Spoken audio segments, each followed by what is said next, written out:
그러면 첫 번째 순서로 윤민우 교수님께서 지정학적 중간국 외교 전략 아르메니아와 아제르바이잔의 사례 비교 발표를 해주시도록 하겠습니다. 박수로 맞이해 주십시오.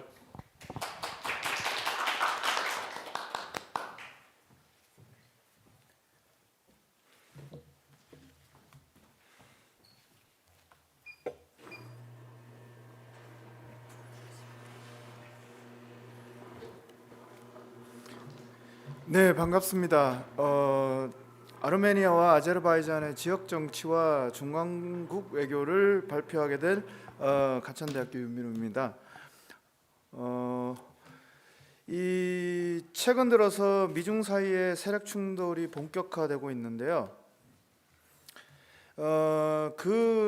이 패권을 지향하는 강대국들끼리 이제 충돌하는 그 사이에 낀 지정학적 단층대에 속하는 그 국가들이 중간국으로 정의할 수 있는데, 우리나라도 이런 사례에 해당이 되는 걸로 보여지는데요. 그와 관련해서 유사한 이런 국가들의 사례들을 살펴보고 그 사례들을 참조해서 한국 외교 전략의 어떤 함의를 찾아보는 뭐 그런 어떤 시도가 되지 않을까라고 생각이 됩니다. 그래서 제가 맡은 부분은 아르메니아와 아제르바이잔 두 나라를 그 지정학적 중간국의 이 외교라는 측면에서 이 두 사례를 살펴보고 비교하면서 함의점을 도출해 보았습니다. 그래서 이 연구의 주요 목적은 그 몸풀기에 해당되는데, 일단 우리에게 좀 생소한 나라들이기 때문에 아르메니아와 아제르바이잔의 지역 정치의 맥락을 소개를 하고, 그다음에 이제 그 이 두 나라 외교 정책에 영향을 미친 주요 요인들, 그래서 국내적 요인들, 그다음에 그 주변의 지역 강국들이 어떻게 또 외교 정책에 영향을 미쳤는가, 그다음에 세계적 강대국들에 해당되는 러시아나 미국 같은 국가들이 이 두 나라의 외교 정책에 어떤 영향을 미쳤나, 이렇게 해서 그 인과관계를 한번 살펴보고 비교를 해보는 그런 이제 그 목적을 갖고 있고, 마지막으로는 이렇게 해서 도출된 함의점을 바탕으로 한국의 참조할 점은 뭔가를 이제 한번 제시해보는 뭐 그런 식으로 이제 구성이 되어 있습니다. 특히 이 연구에서 이제 제가 좀 주목하는 부분은, 제가 이제 이 지역 연구는 좀 그 공부를 한 지 얼마 되지 않았는데, 이전에 이제 그 개인의 어떤 그 폭력 심리나 인지 심리와 관련해서 쭉 연구를 해왔었는데, 거기서 보면은 그 사람들의 뇌 인지 구조가 동일하게 객관적으로 작동하지 않는다고 이제 그 알려주고 있습니다. 즉 사람들이 자기 주변의 상황들을 바라보고 그걸 인식해서 해석하고 자기가 누구고 거기에 대해서 대응하는 방식들이 각자 다르게 나타나는데, 특히 이제 그 이 가정폭력이나 아동학대와 같은 그 피해의 경험들이 쌓인 사람들은 피해자의 멘탈리티를 가지고 이제 세상을 바라보고 판단하고 대응을 하게 되는데, 이게 현실적인 또는 객관적인 본인의 이익, 이해관계와 일치하지 않는 방향으로 판단하고 행동하는 사례들이 많이 나타나거든요.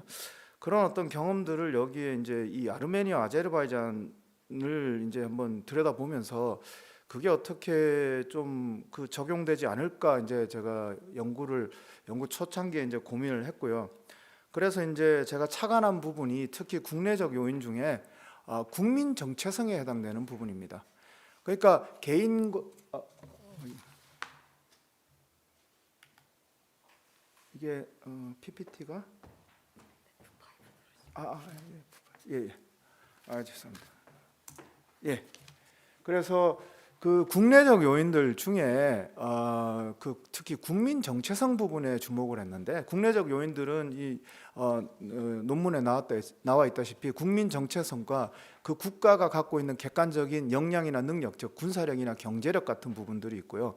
그다음에 이제 그 국가 리더십의 어떤 의지, 결단 이런 것들이 있는데 특히 국민 정체성이라는 게 아마 개인의 어떤 그 인지적인 어떤 그 사고가 집단적으로 형성돼서 표출되는 집단의 어떤 인식, 자기 정체성의 규정이 아닐까라고 했고 이게 이제 외교 정책에 어떻게 영향을 미치고 이게 이제 다른 국내 요인들과 지역 강국들, 세계적 강대국들의 영향력과 서로 이제 그 상호 작용을 하는지를 좀 주목해서 살펴보았는데 흥미롭게도 아르메니아와 아제르바이잔이 동일하게 이게 이제 약소국의 성격을 갖다 보니까 러시아라든가 터키라든가 그런 세계적 강대국이나 지역 강대국으로부터 받았던 과거의 어떤 역사적인 피해 경험들, 집단적인 피해 경험들 또는 강대국에 비교해서 본인들의 어떤 그 이 국민 정체성이 형성이 되고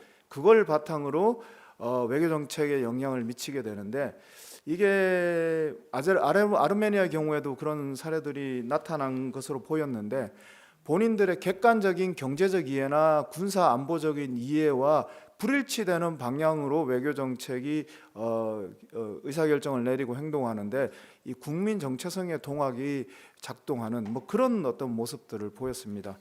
참 좀 흥미로웠고요. 그래서 이 연구는 이제 그런 것들을 좀 주목을 두고 살펴보았습니다. 자, 남카프카스라고 하는데 이 지역 정치의 맥락을 좀 살펴보면은요, 이제 본 논의에 들어가기 전에 이 아르메니아와 아제르바이잔은 조지아와 함께 남카프카스에 속해 있는데 이 지역이 이전에 오스만 투르크와 러시아 제국 그리고 이제 그 영국과 러시아 또는 뭐 최근 들어서는 이제 그 뭐 소련 이전에 소련과 미국 서방 그 최근 들어서는 또 미국 서방 대 러시아 연방 뭐 이렇게 강대국들의 패권이 충돌하는 그 이 패권 충돌의 이 한가운데 또는 제국이 확장되어가는 그 이 과정에 속하는 그런 지역들이기 때문이었기 때문에 늘 이제 그 갈등들이 끊이지 않았고 그러다 보니까 이 남카프카스 지역에서 토착 국가가 오래 지속되지 않았고요. 그다음에 그 민족과 국가의 국경선의 경계가 굉장히 차기적이고 불안정한 상태로 남아 있고 그래서 갈등의 소지를 항상 갖고 있다.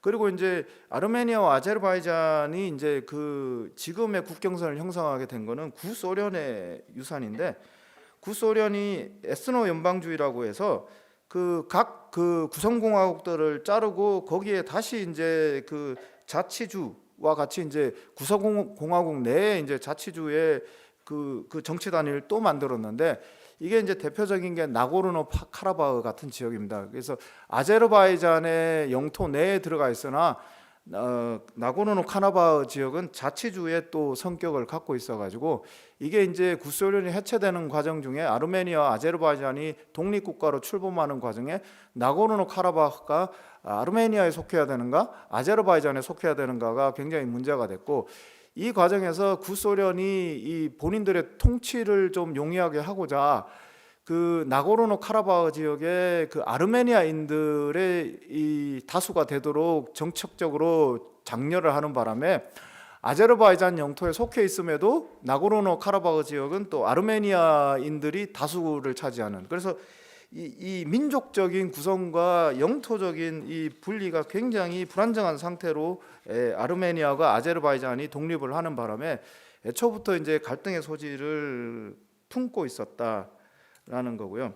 그다음에 남카프카스 지역의 또 다른 역사적인 주요한 경험은 아르메니아인들과 터키인들 사이의 민족적인 갈등 뭐 이런 것들이 이제 있는데 이게 이제 우리나라로 치면 이제 반일 감정 뭐 이런 것들과도 연계가 될 수 있는데 아르메니아인들의 국민 정체성과 민족적 연대감을 형성하는데 반터키 정서가 상당히 이제 그 중요한 기제로 작동을 하고 있습니다. 그다음에 이제 셋째 이 지역 정치에 이 아르메니아인들이 그래서 그 본인들이 포위된 요새라는 그런 어떤 그 이 멘탈리티를 갖고 있고 근데 그 반면에 아제르바이잔은 터키와 상당히 민족적인 문화적인 인종적인 연대 의식을 갖고 있고요. 뭐 이런 것들이 이제 좀 유념을 해 두셔야 될 문제 같고, 그다음에 이제 강대국 행위자들과 관련된 지정학적 이해와 관련해서는 러시아 같은 경우에는 남카카스를 본인들의 굉장히 정당한 영향력의 일부라고 생각을 하고, 이 지역에 대해서 군사력과 경제력을 실제로 발휘할 수 있는 준비와 의지가 항상 되어 있는, 미국과 서방 같은 경우에는 남카카스 지역이 이제 그 카스피해 연안의 그 천연자원의 원유를 포함한 천연자원의 문제와 관련해서 여기에 경제적인 이해를 갖고 있는데, 러시아와 군사적인 충돌을 하면서까지 군사적인 어떤 그 개입을 하려는 그 정도까지의 의지는 갖고 있지 않는 걸로. 그다음에 터키 같은 경우에는 그 범터키주의 정서가 있어서 민족적이나 인종적 문화적인 연대를 갖고 있는 아제르바이잔과 상당히 연대 의식을 갖고 있고, 아르메니아는 상당히 이제 이 적대적인 민족적인 어떤 갈등을 갖고 있습니다. 이란 같은 경우에는 또 카프카스가 이제 중요한 지정인데, 아제르바이잔과 아르메니아와 국경을 맞대고 있고요. 특히 이란 북서부에 상당한 숫자의 아제르바이잔 인구가 거주를 하고 있기 때문에, 아제르바이잔이 이란 북부의 아제르바이잔 인들의 집중 거주 지역을 아제르바이잔은 본인들의 영토로 편입해야 된다고 생각을 하고 있어요. 그런 것들 때문에 이제 이란도 여기에 지역적 이해관계가 있고, 또 이제 카스피의 유전이나 이런 천연자원에도 관심이 있기 때문에 이런 것들이 이제 이 아르메니아와 아제르바이잔의 강대국, 지역 강국, 세계적 강대국들이 이제 관심을 갖고 지정학적 이해를 갖고 있습니다.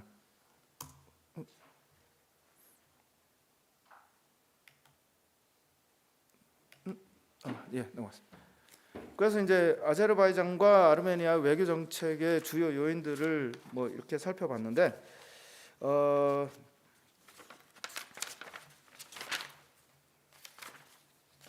일단 살펴보면은 아르메니아를 먼저 말씀을 드리면, 아르메니아 국민 정체성은 높은 수준의 민족적 동질성을 가지고 있고요. 이게 상당히 우리나라와 유사한 측면이 있더라고요. 그다음에 본인들이 유럽 기독교 문명의 일원이라는 강한 문화 종교적 연대 의식을 갖고 있고, 이 때문에 아제르바이잔이나 터키와 같은 이슬람과 터키에 대한 아주 강한 반감을 갖고 있는데, 이게 상호 증식 작용을 해서 국민 정체성을 형성하고, 이게 반터키주의적인 반터키적인 외교 정책에 영향을 미치는 아주 강력한 동인으로 작동을 하고 있습니다. 그리고 이제 이 아르메니아의 유럽 기독교적 자의식과 연대 의식은 반터키적 아제르바이잔적 측면을 갖고 있음과, 그 반대편에서는 매우 친유럽적이고 친서방적인 이제 그런 어떤 연대 의식을 갖고 있고요. 그래서 유럽의 일원이 되고자 하는 그런 어떤 강한 자의식이 있고, 동시에 이제 러시아에 대해서도 굉장히 우호적인 정서를 갖고 있습니다. 왜냐하면은 기독교를 공유하기 때문에 기독교의 수호자로 러시아를 바라보고 있는 뭐 그런 이제 이 국민 정체성을 갖고 있고요. 그러다 보니까 이 아르메니아가 친러시아적인 외교 정책을 추진하도록 하는데도 영향을 미칩니다. 그다음에 아르메니아의 제한된 국가 능력 역량이 있는데, 매우 제한적인 군사력을 갖고 있고 매우 제한적인 경제력을 갖고 있는데, 이것 때문에 역량 측면에서 한계 때문에 러시아에 상당히 의존하고 있는, 특히 이제 터키나 아제르바이잔과 같은 적대적인 세력으로부터 둘러싸인 포위된 요새라고 인식을 하기 때문에, 러시아로부터의 군사적 지원이나 경제적 지원은 아르메니아의 굉장히 중요한 요소입니다. 그래서 이게 친러시아 외교 정책을 추진하게 하는데 강력한 동인이 되고 있고요. 그다음에 이제 아르메니아가 이 소프트 파워를 하나 갖고 있는데, 전 세계의 아르메니아의 해외 동포들, 디아스포라라고 얘기를 하는데, 그게 이제 미국이나 프랑스와 같은 미국 서방 지역에 굉장히 강력한 로비를 행사할 수 있는 커뮤니티를 이루고 있어요. 이것 때문에 이제 친아르메니아적인 어떤 지원을 미국이나 서방으로부터 끌어내는데 독립 초기에 활용을 했었는데, 이게 그닥 오래 가지 못했습니다. 이게 이제 카스피해 연안에 이제 그 천연 자원에 미국이나 서방이 관심을 갖게 되면서 이 역량은 좀 줄어들었고요.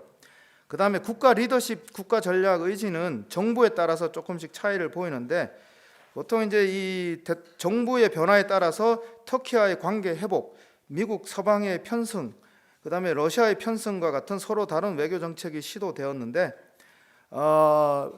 이 친터키 정책은 실패를 했습니다. 이게 이 아르메니아의 국민 정체성을 건드렸고요. 그래서 정부가 이제 넘어가고 이제 러시아가 개입을 하게 되고 뭐 이런 식의 이제 이 발전이 돼서 결국은 이제 굉장히 러시아 의존적인 외교 정책으로 현재 이제 유지가 되고 있습니다. 그 다음에 아제르바이잔 같은 경우에는 국민 정체성이 반러시아, 러시아에 대한 반감을 통해서 이게 자기 정체성이 결정이 되는 그런 측면들이 있어서 국민 정체성은 투르크적인 요소를 중요하게 생각을 하고 러시아는 저항의 타자로 기능을 하기 때문에 반러시아적이고 친터키적인 이런 외교 정책에 영향을 미쳤고요. 그다음에 아제르바이잔의 국가 능력이나 역량은 여전히 약소국이지만 상대적으로 아르메니아에 비해서는 형편이 상당히 좋다. 왜냐하면 이제 그 카스피해 연안에 천연 자원을 가지고 있고요, 원유와 가스 같은 것들을. 그래서 경제력이 아르메니아와 비교할 수 없을 정도로 상당히 양호한 편이고, 그게 이제 또 지렛대가 돼서 러시아나 미국 서방과 협상할 수 있는 경우에 따라서는 터키와 이란을 포함해서 주고받을 게 있는 그런 게 있고요. 최근 들어서는 원래는 이제 그 독립 초창기에는 군사력이 상대적으로 굉장히 약했는데 최근 들어서는 경제력을 바탕으로 군사력도 터키의 지원을 받아가지고 군사력을 꽤 강화를 한 걸로 파악이 되고요. 그래서 작년에 가장 최근의 전쟁에서 아제르바이잔이 아르메니아에 대해서 거의 일방적인 승리를 할 수 있었던 배경이 됐습니다. 그리고 아제르바이잔 역시 아르메니아와 마찬가지로 국가 리더십, 국가 전략 의지가 외교 정책에 영향을 미쳤는데 정부에 따라서 이제 그 친터키, 친서방 정책을 했다가 친러시아 성향 정책을 했다가 이게 오고 갔는데 이 옐치베이 정권 같은 경우에는 그 1990년대 초반에 급진적 민족주의자여가지고 반러시아적이고 친서방 친터키 정책을 강하게 추진했다가 러시아가 이제 그 아제르바이잔 국내 정치에 개입을 하면서 쿠데타에 의해서 러시아가 주도한 것으로 의심이 되는데 1993년 6월에 쿠데타에 의해서 물러났고요. 그러니까 이제 아제르바이잔의 어떤 그 외교 정책, 국내적인 요인은 여전히 이제 그 강대국의 개입과 같은 대외적인 요인에 의해서 제한을 받는다는 걸 볼 수 있죠. 그래서 현재는 러시아와 미국 서방 사이에서 균형 외교 전략을 채택하는 균형 외교 전략을 취하고 있는데 그럼에도 불구하고 굳이 따지자면 좀 더 친러시아에 더 가까이 있는 것으로 비춰집니다. 이거는 이제 아제르바이잔과 나고르노 카라바흐를 둘러싼 군사적인 대치 때문인데 러시아가 아르메니아와의 전쟁에서 개입하게 되면 아제르바이잔이 굉장히 군사적으로 불리한 상황에 처하기 때문에 아르메니아가 친러시아 정책을 하는 것처럼 아제르바이잔도 친러시아 정책을 이제 그 시도를 하고 그게 이제 가장 최근 전쟁에서 러시아가 두 나라 사이의 전쟁에 개입하지 않는 뭐 그런 어떤 그 배경이 됐던 걸로 파악이 됩니다. 그다음에 지역 수준들에서는 이제 나고르노 카라바흐 문제가 있는데 이건 거의 상수에 가깝습니다. 물론 이제 뭐 이게 그 시간 범위를 아주 미래까지 당기면 이게 바뀔 수도 있겠지만 단중기적으로는 이게 상수에 가깝고 그래서 아제르바이잔과 아르메니아의 적대적 관계를 거의 결정하는 그래서 이걸 중심으로 이제 다른 주변국 외교 정책이 이제 작동을 하는 것 같습니다. 그다음에 터키와 이란 같은 경우에는 터키는 아르메니아와 관련해서는 아르메니아인의 학살에 대한 인정과 보상, 국경 획정의 문제, 터키의 아르메니아 국경 봉쇄의 문제, 터키의 카프카스 지역에서의 범터키 정책에 대한 아르메니아의 경계 등의 문제들과 관련해서 아르메니아와는 굉장히 불편한 관계를 맺고 있고, 터키는 그 같은 투르크 계열 국가인 아제르바이잔의 굉장히 스폰서 국가로 외교 정책을 추진하고 있고요. 그래서 이제 이게 아제르바이잔의 외교 정책에 상당히 중요한 영향을 미쳤고, 최근의 전쟁에서 터키의 무기 지원이라든가 뭐 이런 것들, 드론 포함해서요. 이게 터키에서 제조된 드론이라고 알려졌는데, 아제르바이잔에 상당히 외교 정책에 도움을 많이 주고 있는 주요한 요인이다라는 거고, 이란은 그 아제르바이잔에 대해서는 적대적이고 아르메니아에 대해서는 그 굉장히 우호적입니다. 이게 참 흥미로운데, 이란이 이슬람 국가임에도 불구하고 기독교 국가인 아르메니아와 좋은 관계를 맺고 있는데, 아제르바이잔과의 적대적 관계는 이게 영토가 국경 획정의 문제와 국경 지역의 민족 문제와 관련해서 이게 문제가 되고 있습니다.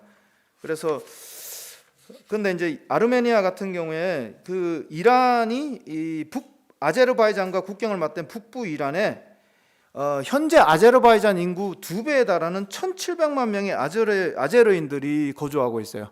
그래서 이 아제르인들을 이제 아제르바이잔 같은 경우에는 이게 아제르바이잔 영토에 속해야 되고 아제르바이잔 국민에 속해야 된다고 주장을 하고 있어가지고 이게 이란과의 가장 중요한 마찰 요인이 되고 있고, 뭐 상황이 이렇다 보니까 이제 이란이 그런 스탠스를 보이고 있는데, 이란 역시 카스피해의 원유와 천연가스에 관심이 또 있기 때문에 아제르바이잔과 경제적인 측면에서는 또 그런 또 이해관계가 또 물려 있습니다. 근데 이제 다른 국가들, 러시아, 미국, 뭐 터키에 비해서 이란은 국가 자체 역량이나 능력이 상대적으로 떨어지기 때문에 영향력 면에서는 좀 제한적이다, 뭐 그런 측면이 있고요. 그다음에 이제 세계적 수준에서 러시아, 미국, 서방이 있는데, 러시아 같은 경우에는 남카프카스 지역은 러시아 국가 이해를 위해 포기할 수 없는 핵심 이익 지역입니다. 그래서 이 지역의 안정을 위해서는 군사력을 포함해서 적극적으로 개입할 의지와 역량을 갖추고 있고요. 미국과 서방은 얘기했다시피 경제적인 이해관계가 주고 제한적인 의지와 능력만을 가지고 있다.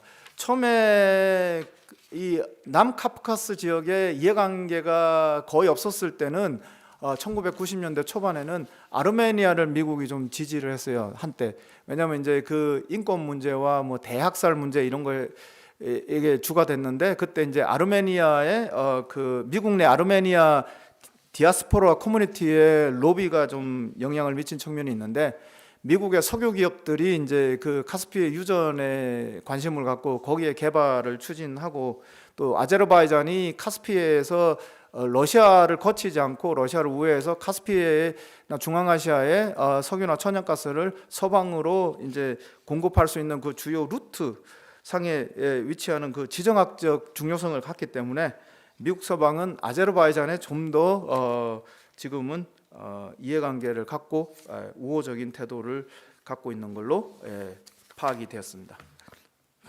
이제 마지막으로 결론을 말씀을 드리면, 자, 아르메니아의 대내외적 요인들은 통합적으로 아르메니아가 친러시아적 또는 러시아에 편성하는 외교 정책을 선택하도록 영향을 미친다.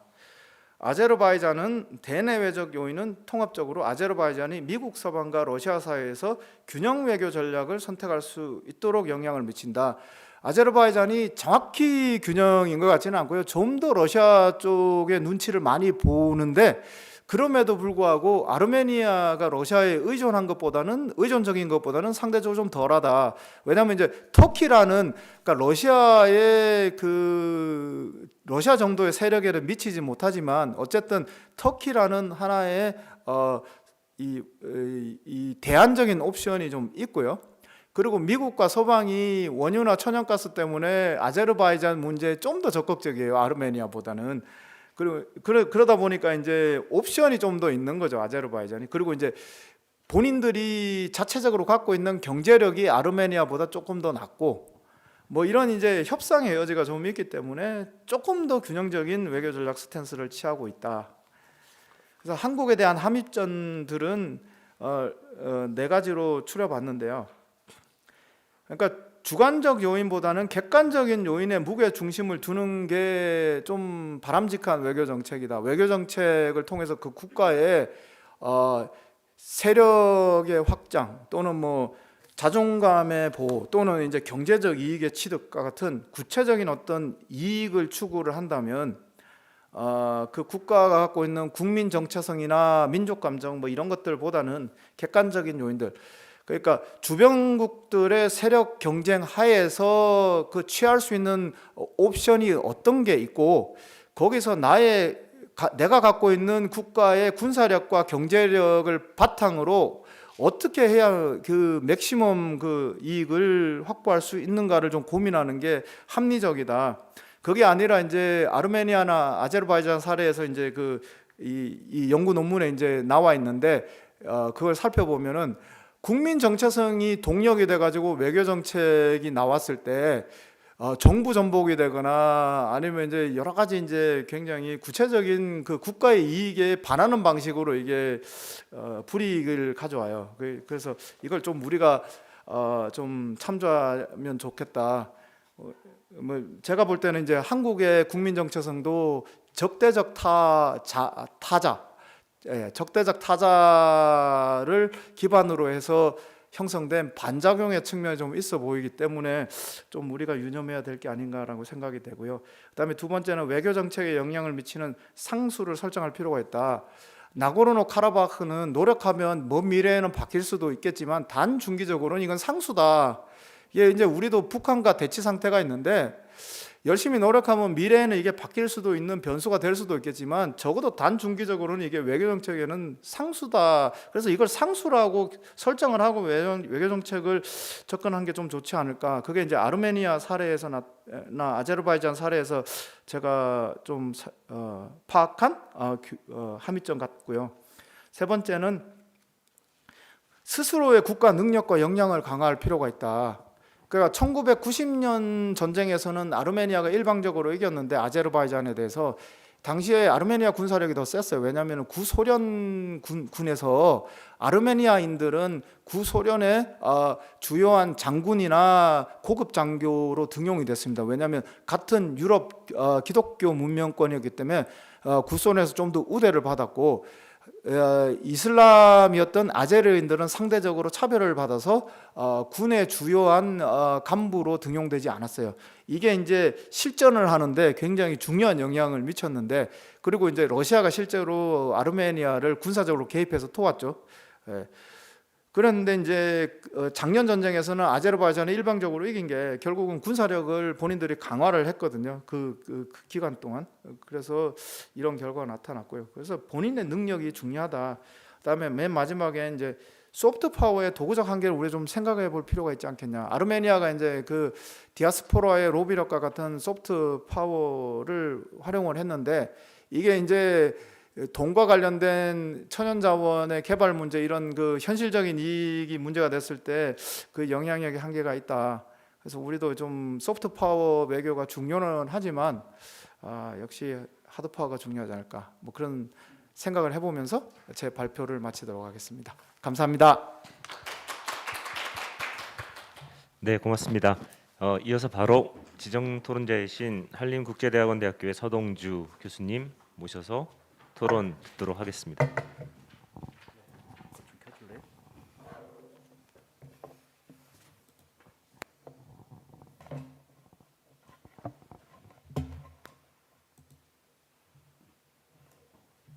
됐죠? 네, 저는 한림국제대학원대학교 연구교수인 서동주입니다. 오늘 먼저 지정학적 중간국의 외교 비교 연구 이 세미나에 초대해 주셔서 감사합니다. 많은 것을 배울 수 있는 그런 자리가 아니었는가 싶습니다. 제가 오늘 그 토론할 준비물은요, 아르메니아와 아제르바이잔의 지역 정치와 중간국 외교 이렇게 되어 있는 우리 윤민우 교수님의 토론을 하도록 하겠습니다. 크게 봐서 저는 토론 목차는 우리 윤 교수님께서 발표하신 연구 목적 소개하고 종합 의견을 먼저 말씀드리고요. 그다음에 두 번째는 이제 이거에 대한 뭐 토론하고 논평, 그다음에 질문, 그리고 마지막 부분에 가서는 제가 작년 2월달에 개인적으로 이 코카서스 지역에 연구조사 활동을 한 적이 있습니다. 그래서 그때 가서 실제로 경험한 그 개인적으로 찍은 사진들을 아무래도 다른 분들하고도 같이 공유해 보면 아까 말씀드렸던 지리적 상황이라든지 아니면은 그쪽에서 느낄 수 있는 여러 가지 뭐 긴장감 문제 아니면은 이쪽에서 나와 있는 민족 정체성 문제도 조금 그 사진을 통해서 좀 소개할 수 있는 기회가 되지 않을까 싶습니다. 이게 오른쪽에 보면은 이제 사진이 나와 있죠. 각 색깔별로 다 다르게 되기 때문에 생각보다 굉장히 복잡하다라고 하는 걸 조금 느껴볼 수가 있을 것 같습니다.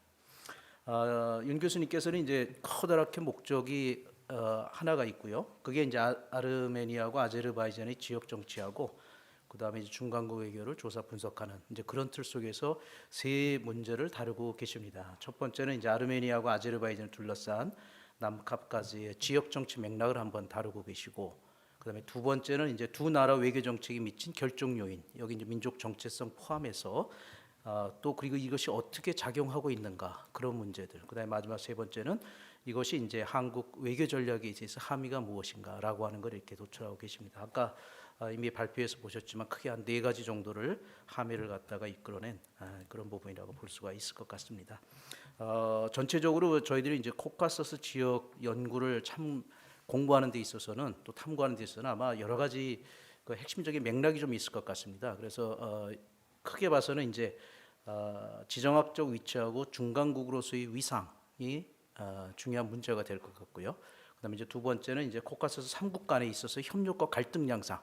지금 아르메니아하고 아제르바이잔은 저희들이 생각하는 상상 이상으로 서로 적대 관계를 이루고 있는 그런 모습을 보이고, 그 옆에 있는 또 조지아는 또 나름대로 그 균형을 이루려고 하는 그런 모습들, 이것을 좀 봐야 되고, 그다음에 이제 역사적이고 문화적인 그리고 종교적 민족적 특성과 좀 차이점이 여기는 아주 복잡하게 얽혀져 있고, 이게 역사 속에 또 축적된 경험을 좀 소중하게 봐야 되고, 그다음에 주변 강대국들과의 관계 동향 문제라든지, 그리고 코카스 지역을 위한 유라시아 국제질서 재편, 그리고 코카서스 3국의 대내 정치 동향과 국민적 정체성, 그다음에 지배 엘리트와 지도자 리더십, 이런 것들이 이제 복합적으로 한번 저희들이 코카서스 지역하고 연구하는데 좀 참고 사항이 되지 않을까 싶습니다. 이제 오른쪽에 나와 있는 것은 그 지도인데, 아까 봤던 그 지도와 마찬가지로 조지아, 아르메니아, 아제르바이잔 요 3국의 그 지정학적 그 상황을 좀 볼 수가 있지 않을까 싶습니다. 우리 윤 교수님께서 그 발표하신 그 내용은 아르메니아하고 아제르바이잔 그 갈등 관계를 갖다 통해서 지역 정치, 그다음에 전략적 입장, 대외 정책 이런 것뿐만 아니라 코카스 지역 정세를 아주 잘 분석해 주시고 계시고요.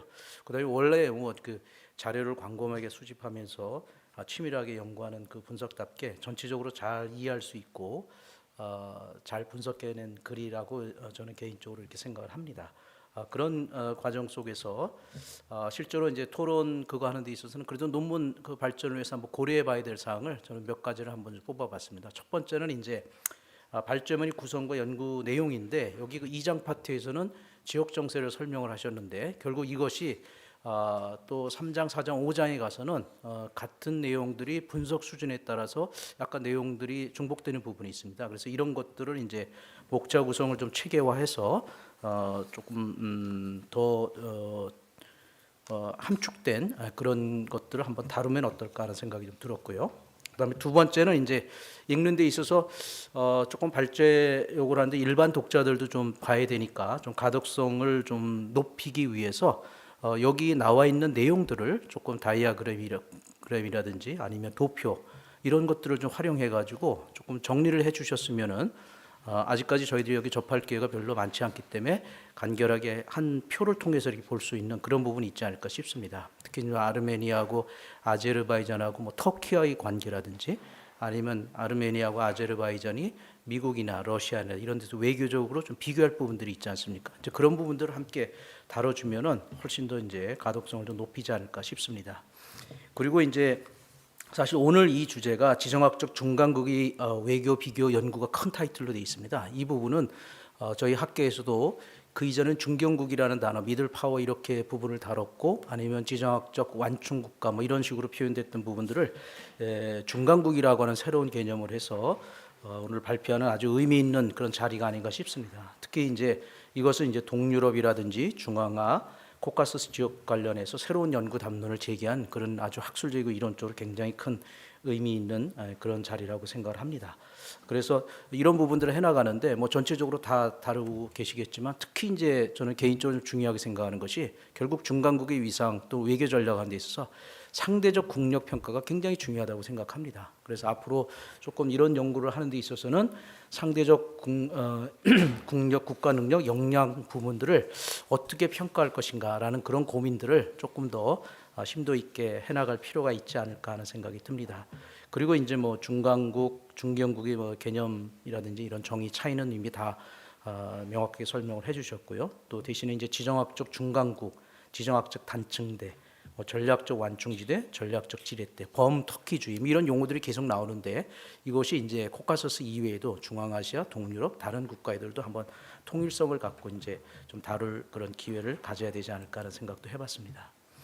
그리고 이제 마지막 부분은 그 토론 네 번째 중에 아까 그 결국은 이제 그러면 이것이 한국에 대해 갖는 외교적 함의가 무엇일까라고 하는 그런 거를 탐구를 하는데 네 가지 모두 저는 전체적으로 다 동의를 합니다. 여기 보면 주관적 요인보다는 객관적 요인에 대해서 조금 더 무게 중심을 둬야 된다. 뭐 국가 능력이라든지 이런 측면들, 그다음에 주변 강대국들과의 뭐 세력 경쟁이나 이런 것도 잘 살펴봐야 된다는 면에서 그런 측면들, 또 외교 정책에 영향을 미칠 수 있는 상수 설정. 저희들 같은 경우는 이제 북한에 대한 어떤 그 적대적 대치 상황 문제라든지 이런 거를 잘 설정해야 되고, 또 스스로 또 국가 능력하고 역량을 키워내야 하는데 그런 부분도 괜찮고요. 그다음에 이제 마지막에 가서 소프트 파워의 도구적 한계를 지적을 했는데 저는 이제 이 중에서 마지막 부분, 사실은 이 소프트 파워라는 부분이 이제 공공외교도에 연결이 되어 있기 때문에 어떤 도구적 한계를 갖고 있는 건 사실인데, 특히 아르메니아 같은 경우는 아까도 설명하셨지만 해외 디아스포라가 상당히 활동도 많이 하고 특히 미국 지역에서도 유대인 못지않게 미국 의회에 영향을 미치는 부분이 있어서 이런 부분들에 대해서는 그래도 한계는 있지만 앞으로도 공공외교랑 관련해서 더 중요성을 좀 부여하는 게 어떨까 하는 생각을 좀 해봤습니다. 특히 이제 뭐 우리나라 같은 경우도 최근에 와서는 공공외교에 중요성을 부여하고 있고, 이거는 또 기여 외교라든지 위신 외교라든지 뭐 중앙아시아 코카서스 다 포함해서 할 수 있는 부분이 있고, 또 실제로 가보니까 이 코카스 지역에 있는 학생들 또 젊은 세대가 바로 이 한국에 대한 한류에 대한 직접적인 그 관심도 높고 실제로 한국어를 배우려고 굉장히 노력을 많이 하고 있다. 또 문화도 배우려고 하는 그런 측면이 있어서 이런 공공외교 측면은 뭐 아무리 강조해도 지나치지 않다라고 생각을 합니다. 그리고 이제 마지막 부분에 가서는 역시 국가 발전 전략하고 비전에 있어서 이 중간국이 어떻게 국민 통합을 이루는가가 가장 중요한 것 같습니다. 우크라이나, 조지아, 그다음에 이 아르메니아 포함해가지고 이 나라들이 소위 국가 전략을 펼치는 데 있어서 미래 비전하고 관련해서 어떻게 국민 통합이 이루는 것도 하나 더 포함시키면 어떨까 생각이 듭니다. 조금 이제 시간이 흘렀기 때문에 저는 질문이 이제 두 가지만 하고 아까 말씀드렸던 코카서스 탐방했던 그 자료들을 간략히 보여드리는 것으로 해서 마치도록 하겠습니다. 질문 첫 번째는 뭐냐면은 영향 요인이 국내적 요인, 그다음에 지역 수준, 세계적 수준 이렇게 나누는데 사실은 이게 나라별로 그 중요성, 우선순위가 굉장히 다를 거라고 생각을 합니다. 특히 이번에 이제 작년에 있었던 나고르노 카라바흐 지역 군사적 충돌 문제에서는 진짜 가장 큰 변수가 무엇이었을까? 그 부분이 굉장히 궁금하거든요. 사실은 이게 2018년에 벨벳 혁명이 일어나서 아르메니아가 약간 러시아에서 좀 멀어진, 민주화돼 가면서 멀어진 경향이 좀 있는데 그거에 따른 그 러시아의 소극적 그런 대처, 그거 아닌가, 아르메니아에 대한. 그래서 상대적으로 아제르바이잔에 좀 힘을 실어준 거 아닌가, 뭐 그런 평가도 있는데 이거에 대한 견해를 듣고 싶고요. 두 번째는 이제 향후 아르메니아 전국하고 나고르노 카라바흐 지역 이 분쟁 양상 계속 지금처럼 이렇게 진행이 될 건지, 아르메니아가 또 한번 뭐 군사적으로 이거에 대해서 조금 더 조치를 강화해 나갈 건지, 뭐 이런 거에 대한 좀 궁금증이 좀 있습니다. 그래서 앞으로 이것이 어떻게 될 건가라고, 특히 이제 최근에 와서 어차피 국내적으로 지금 파티잔 총리가 서로 내부적으로 지금 뭐 반정부 시위도 좀 있고, 뭐 참모총장 해임하려고 했는데 그걸 또 대통령이 또 안 하고, 뭐 이런 그 내부 전국 상황도 있기 때문에 이런 것이 어떻게 될런지 그거에 대해서 좀 전망하는 그것이 좀 궁금합니다. 근데 마지막으로는 이제 이게 소위 작년 이 나고르노 카라바흐 일어났을 적에 각 정부의 홈페이지입니다. 이게 이제 아르메니아 홈페이지고 파시냐 총리가 그때 푸틴 대통령 포함해가지고 활동했던 모습이 보이는 거고요. 그 다음에 이것은 이제 왼쪽에 보면은 그때 당시 이제 트럼프 대통령이 이거에 대해서 소위 얘기 나왔던 그런 것 포함해서 오른쪽에 보면은 이제 직접 그 푸틴 대통령을 만나가지고 하는 모습이고요. 같은 날짜입니다. 그 다음 날 여기는 알리예프 대통령이 대국민 이제 공동 성명하고 이렇게 주먹을 쥐어가면서 이렇게 해나갔던 그런 모습들 보여서 서로들 이제 나왔던 모습들을 좀 살펴볼 수가 있고요. 실제로 요거는 이제 그 안에 있어 얼마나 복잡한가를 갖다가 이 지도상에 표현해 주고 있는데 여기에는 이제 러시아, 프랑스, 미국 각 외무장관들이 서로 회의했던 그런 모습들, 그다음에 OSC도 개입해 갖고 했던 그런 국제적 분쟁이라는 걸 보여주고 있고, 그다음에 이거는 이제 10월 10일 날 소위 라브로프 외무장관이 양국의 외무장관 불러서 소위 원탁 회담하면서 이제 중재하는 모습을 볼 수가 있고요. 그다음에 이제 코카소스 이 지역에 대해서는 뭐 우리들이 보통 관광할 적에 아제르바이잔에는 불을 줬고 이게 오일을 준 거죠. 제일 좋은 거고 조지아는 물을 줘가지고 와인, 조지아 와인이 제일 좋지 않습니까? 그래서 와인을 줬는데 아르메니아는 돌을 줬답니다. 이게 화산석으로 해가지고 그 재단해 해가지고 건물은 잘 만들 수가 있는데 사실은 이게 가장 경제적으로는 빈약한 거죠. 이제 그런 특징이 있고 그래서 이게 이제 소위 옛날 조로아스터교랑 관련돼 있는 아제르바이잔의 모습이고 이거는 이제 석유 탐사 그거인데 최초로 이제 민간인이 이걸 했던 그런 그 장소라고 의미가 있는 것인데 이게 멀리가 있는 것이 아니고 우리처럼 도심 한가운데 잠깐 뭐 옆으로 나가면 있는 곳에 있고 요거는 이슬람이라고 하는 걸 보여주고요. 요거는 이제 그 카스피해 지역, 그다음에 오른쪽은 역시 바쿠가 잘 살죠, 잘 사는 모습을 좀 보여주는 거고 조지아는 이제 와인 해갖고 옛날 그 전통적으로 관광했던 그런 모습들, 이건 무체타라고 해갖고 기독교적인 그런 인상이 좀 남아 있는 거고, 이것도 마찬가지로 이제 전통 음식들 나와 있고, 요거는 이제 고리 지역에 사실 스탈린 고향이 있는 것이 바로 여기 아닙니까? 그래서 러시아하고도 연결되어 있는 그런 부분들이 있고, 그다음에 요거는 이제 그쪽 지형이고 오른쪽에 있는 것은 그쪽에 있는 대학 방문했던 대학 쪽의 모습입니다. 그다음에 이제 아르메니아는 역시 전 세계에서 가장 민족적 정체 속에서 느끼는 게 좋아하니까 국교로서 기독교를 처음으로 전 세계적으로 처음으로 받아들였다는 그런 미션 개념을 갖고 있는 거죠. 그래서 오른쪽에 보면 십자가 표현이 있고 각종 이런 사원이라든지 그다음에 이런 모습. 여기는 바다로 연결되지 않기 때문에 세반호수라는 것을 굉장히 중요하게 여기는 그런 모습이고, 요거는 이제 역사 박물관 에레반 광장에 있는 그런 모습입니다. 역시 아까 돌을 화산석을 가지고 약간 빨갛지만 잘 만든 그런 모습들을 볼 수가 있습니다. 그리고 요거는 왼쪽은 이제 그 아르메니아는 국립대학교고요. 여기가 이제 소위 학생들이 한국어 배우고 이렇게 해나가는 굉장히 열정적인 걸 볼 수가 있었고요. 오른쪽은 이제 대통령궁의 모습입니다. 그리고 요거는 이제 아르메니아 빵을 갖다가 해놓은 겁니다. 네. 전체적으로 저희 그 토론은 이것으로 마치고요. 전문 지식 제공하고 그다음에 이쪽 지역에 대해서 아주 저희들이 잘 배울 수 있도록 좋은 논문 발표해 주셔서 감사하고 이 토론 사항을 참조해서 더 좋은 논문으로 거듭나길 기대합니다. 네, 토론 마치겠습니다. 네. 네, 고맙습니다, 서동주 교수님. 그 이제 사실은 아르메니아랑 아제르바이잔과 관련되어진 이야기는 두 나라 사이에서 끊이지 않는 전쟁으로 나고르노 카라바흐를 두고 벌어지는 갈등들이 최근까지도 뉴스를 타면서 우리에게 계속 90년대서부터 시작해서 지속적으로 나타나고 있는데요.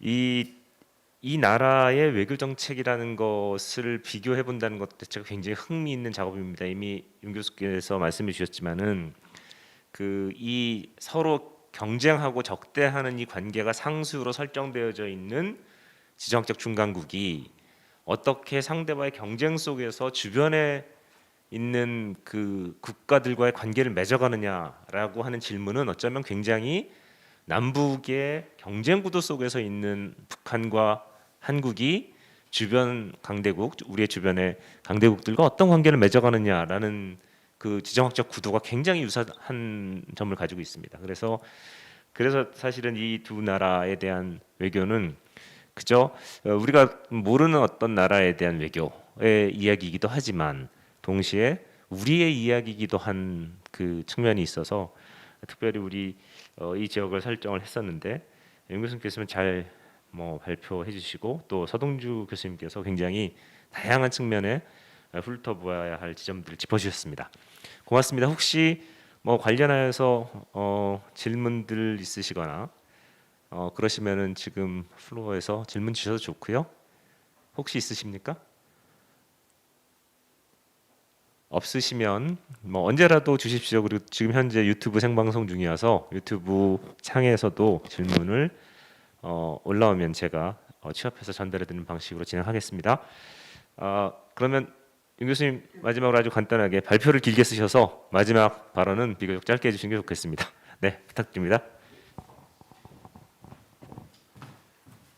그 관계에서 아무래도 가장 중요한 변수는 그 실제 그 지역의 군사력을 개입하려는 의지와 역량을 갖고 있는 그 강대국 변수가 가장 장기적이고 가장 안정적으로 작동을 하는 것 같았고요. 그래서 그 러시아가 아제르바이잔, 아르메니아 관계에서는 가장 중요한 어떤 그 영향으로 파악이 됐고, 그다음에 그 국내적 요인들 중에서는 역시 그 국가의 역량, 군사력과 경제력이 좀 안정적으로 작동을 하는 것 같았고요. 이제 나고르노 카라바흐 갈등과 관련해서 이게 어떻게 될 것인가, 아무래도 이 국가적인 역량 면에서 아르메니아가 상당히 옵션이 없다. 이제 이 군사력을 강화를 해야 되는데, 군사력을 강화를 하려면 돈이 필요하니까 이제 경제력을 또 키워야 되는데, 그게 사실은 연관돼서 작동되는데, 아르메니아가 터키와 관계를 회복을 하고 터키와의 경제 협력이라는 그 옵션을 받아들이지 않는 이상 아르메니아가 경제 발전을 할 수 있는 그게 이제 그 방안이 없거든요, 사실상. 근데 이 나고르노 카라바흐 그러니까 이제 그 아제르바이잔이 시간이 갈수록 아르메니아에 비해서는 유리하다. 근데 이제 나고르노 카라바흐 갈등 최근 전쟁 때문에 아르메니아가 이제 제 추정입니다만 그 민족 감정이 더 강화되었을 것이다. 그럼 배타적이고 폐쇄적인 민족주의가 아르메니아 내에서 더 득세를 하게 되면 실제로는 아제르바이잔에 대한 상대적인 우위 또는 그 작년 전쟁에 대한 어떤 그 뭐 복수라면 복수랄까요? 그걸 위해서는 터키와 관계 협력을 맺어야 되는데, 배타적인 민족주의는 오히려 터키와 더 멀어지는 그런 식의 그 나쁜 선택을 하게 되면은 점점 이제 고립이 되어 가지 않을까. 그러니까 국내적으로는 그게 뭐 정신 승리를 할 수는 있겠지만 아르메니아는 점점 좀 불리한 상황에 가지 않을까. 뭐 그런 생각을 해봅니다. 예, 이상입니다.